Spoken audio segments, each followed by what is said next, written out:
ഹിജ്റയ്ക്കുശേഷം മദീനയിലെ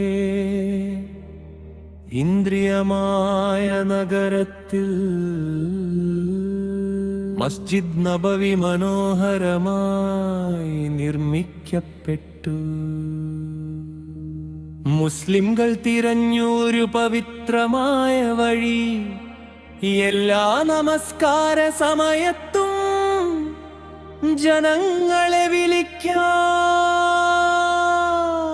തീ കത്തിച്ചു, നാഘൂസടിച്ചു, റമ്പറ്റൂതി, മുഴക്കി. റസൂലുള്ളാഹ് സുമകൾ തൃപ്തനല്ലായിരുന്നു. കൂടുതൽ മഹത്തായൊരു വിളി തിരഞ്ഞു.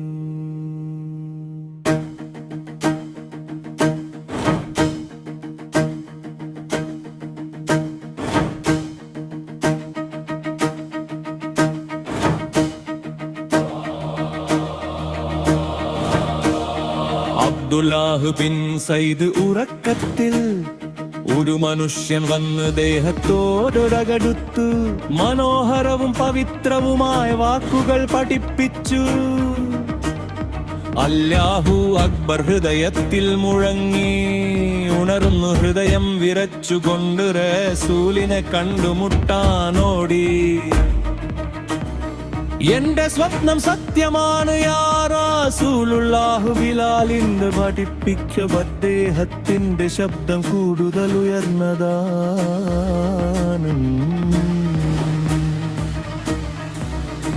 മദീനയിൽ ആദ്യ അദാൻ മുഴങ്ങി.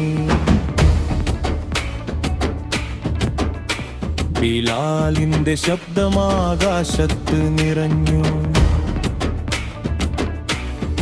അല്ലാഹു അക്ബർ, അല്ലാഹു അക്ബർ, അഷ്ഹദു അല്ലാ ഇലാഹ ഇല്ലല്ലാഹു, അഷ്ഹദു അന്ന മുഹമ്മദൻ റസൂലുള്ളാഹ്. ഹയ്യാ അല സലാഹു, ഹയ്യാ അല സലാഹു.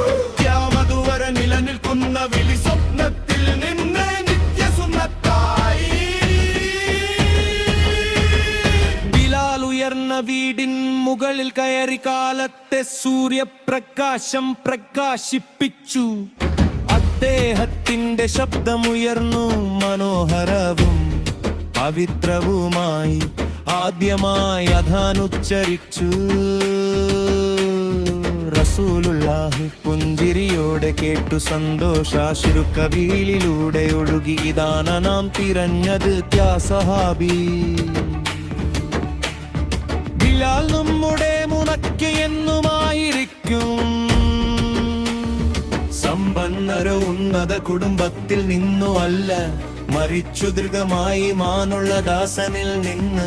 ബധുവായ ശബ്ദമല്ല സാധാരണമായതു, മരിച്ചു ക്ഷമയിൽ നിന്ന് ജനിച്ച ശബ്ദം. മദീനയിൽ ആദ്യ അദാൻ മുഴങ്ങി. ഉമ്മത്തിന്റെ ചരിത്രം മാറ്റിമറിച്ചു. അല്ലാഹു അക്ബർ, അല്ലാഹു അക്ബർ.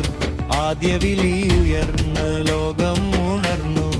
എല്ലാ തവണ അദാൻ മുഴങ്ങുമ്പോഴും നാം സ്വപ്നവും ബിലാലിന്റെ ശബ്ദവും ഓർക്കുന്നു. അഷ്ഹദു അല്ലാ ഇലാഹ ഇല്ലല്ലാഹു. മദീനയിലെ ആദ്യ അദാൻ, മദീനയിലെ ആദ്യ അദാൻ. അല്ലാഹു അക്ബർ, അല്ലാഹു അക്ബർ, അല്ലാഹു അക്ബർ. അഷ്ഹദു അല്ലാ ഇലാഹ ഇല്ലല്ലാഹു, അഷ്ഹദു അന്ന മുഹമ്മദൻ റസൂലുള്ളാഹ്. അഷ്ഹദു അന്ന മുഹമ്മദൻ റസൂലുള്ളാഹ്. ഹയ്യാ അല സലാഹു, ഹയ്യാ അല സലാഹു, ഹയ്യാ അല സലാഹു, ഹയ്യാ അല സലാഹു. അല്ലാഹു അക്ബർ, അല്ലാഹു അക്ബർ. ലാ ഇലാഹ ഇല്ലല്ലാഹ്. മദീനയിൽ दिया धान